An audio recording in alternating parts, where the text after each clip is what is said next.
Hello दोस्तों, tales of horror में आपका स्वागत है। आज जो कहानी मैं आपको सुनाने वाला हूँ वो ललित नाम के एक व्यक्ति के साथ घटने वाली सत्य घटना है। और ये कहानी एक पैरानॉर्मल इन्वेस्टिगेटर जिनका नाम है अक्षय स्थालेकर उनसे जुड़ी हुई है। तो चलिए सुनते हैं आज की हॉरर स्टोरी। मैं और मेरे दो दोस्त मुंबई में काम के सिलसिले में कुछ महीने पहले ही आए थे। हम तीनों ने मिलकर एक दिन ये तय किया कि हम लोनावला घूमने जाएंगे। जाने से पहले ऑफिस के एक कॉलीग से सुना था अक्षय स्थालेकर और उनके घोस्ट वॉक के बारे में। अक्षय इंडियन पैरानॉर्मल टीम के मेंबर है और वो पिछले 7 साल से पैरानॉर्मल घटनाओं की जांच करने का दावा करते हैं। अक्षय की टीम टूरिस्ट के लिए पुणे और लोनावला में नियमित रूप से घोस्ट वॉक का आयोजन करते हैं। अगर आपको नहीं पता कि ये घोस्ट वॉक होता क्या है तो आपको बता दूं कि घोस्ट वॉक एक हेरिटेज वॉक की तरह ही होती है, केवल डरावना और भूतिया। पैरानॉर्मल इन्वेस्टिगेटर्स आपको ऐसे जगहों पर लेके जाते हैं जिनके बारे में अफवाह होती है कि वो जगह प्रेत बाधित या भूतिया है, और यही उम्मीद रखते हैं कि उनके आंखों के सामने कोई अलौकिक घटना घट जाए।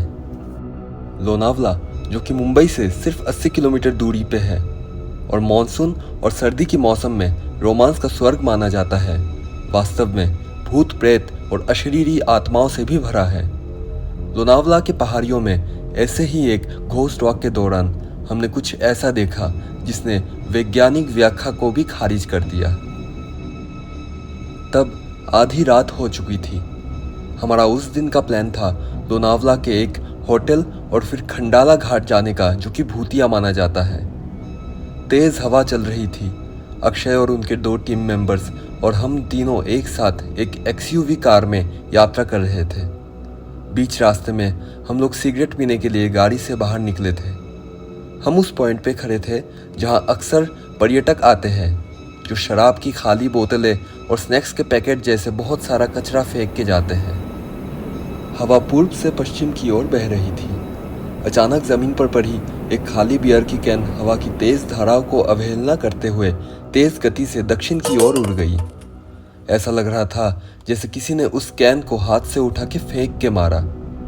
हम सिगरेट पीने के बाद अपनी कार के पास वापस लौटे तो देखा कि विंड स्क्रीन पूरी तरह से धुंधली पड़ गई थी, वो भी अंदर से। हमने कार का दरवाज़ा खोल के देखा तो कार के अंदर जैसे कोहरा सा छा गया था और ठंड भी महसूस हो रही थी, जबकि कार का एसी ऑफ ही था। इस पॉइंट पर अक्षय और उनकी टीम को कुछ अप्राकृतिक होने का संदेह हुआ। उन्होंने उस अदृश्य शक्ति से पूछा कि क्या वो उन्हें दिखाई देने के लिए वहां पे मौजूद है। बहुत देर तक उन्होंने ये सवाल पूछने के बावजूद कोई जवाब नहीं आया या कुछ महसूस भी नहीं हुआ। हम सब फिर कार में बैठ गए थे। अक्षय को लगा शायद कोई आत्मा की मौजूदगी वहां नहीं थी।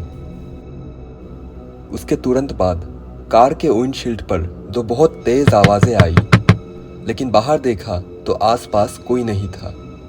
और फिर अचानक कार इस तरह से हिलने लगी जैसे कि वो किसी बिस्किट या टीन का कोई टुकड़ा हो। भयंकर भूकंप देने पे भी शायद कोई कार ऐसे नहीं हिलती होगी। हम सब शांत बैठे रहे। अक्षय ने अपने उपकरणों को बाहर निकाल के चालू कर दिया, जो आत्माओं की उपस्थिति का संकेत देते हैं। चालू करते ही उन उपकरणों में जो लाइट उनकी उपस्थिति का संकेत देते हैं, वो लाइट तेजी से झपकने लगा। वो एक अमेरिकी ऐप का उपयोग करने का भी दावा करते हैं, जो भूतों या आत्माओं की आवाज़ रिकॉर्ड करते हैं। उन्होंने जब उस ऐप से आवाज़ रिकॉर्ड करके सुना तो बोला कि रिकॉर्डर में एक महिला की आवाज़ थी जो दबी हुई मराठी में कुछ बोल रही थी, लेकिन उसकी बातें बहुत अस्पष्ट था। अक्षय ने फिर उनसे पूछा कि वो कौन थी और उसकी मृत्यु कैसे हुई थी। तब उस आत्मा ने जवाब दिया और कहा कि वो बहुत साल पहले अपने दोस्त के साथ लोनावला में घूमने आई थी। तभी वो पहाड़ के चट्टान से फिसलकर नीचे खाई में गिर गई और उसकी मौत हो गई थी। फिर वो कुछ कह रही थी जो अस्पष्ट था और समझ नहीं आ रहा था। अक्षय ने बहुत समय तक ये जानने की कोशिश की कि क्या अब वो मुक्ति चाहती है, पर उस ओर से कोई जवाब नहीं आया। शायद उससे संपर्क टूट चुका था। पर हमारी कार तभी भी जोर से हिल रही थी। कुछ समय के बाद कार का हिलना बंद हुआ और चीज़ें नॉर्मल होने लगी। हम वहाँ से कार स्टार्ट दे के निकल गए। हमने फिर बाकी भूतिया जगह पे जाने का प्लान कैंसिल कर दिया और सीधा अपने होटल चले गए। होटल जाकर मैं अपने कमरे में घुसा। मैं बहुत थका हुआ था और बिना अपने कपड़े बदले ही सो गया था। नींद में मुझे एक सपना आया कि मैं एक पहाड़ी चट्टान पे खड़ा होके दूर से देख रहा था कि कोई लड़की एक चट्टान से फिसलकर नीचे खाई में गिर गई। तभी मेरा नींद टूटा और देखा कि सुबह हो गई।